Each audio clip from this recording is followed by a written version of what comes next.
Essa sessão ordinária abre espaço de 5 minutos para a manifestação de representante do colegiado de veneráveis mestres da Serra Gaúcha. Passo a palavra ao primeiro secretário da mesa, vereador Bortola, que faça a leitura do ofício número 471/2026, de autoria do vereador Bortola, que originou-se a anuência dos líderes.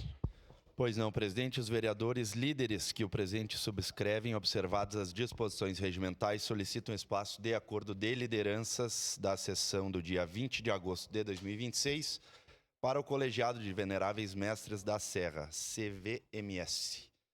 Na oportunidade, o presidente Carlos Roberto Gonçalves Pereira irá fazer pronunciamento em alusão ao Dia Municipal do Maçom, que é celebrado anualmente no dia 20 de agosto. Caxias do Sul, 12 de agosto de 2026, 151 anos da colonização e 136 anos de emancipação política.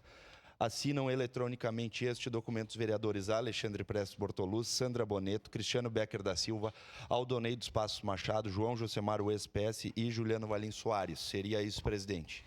Obrigado, vereador Bortola.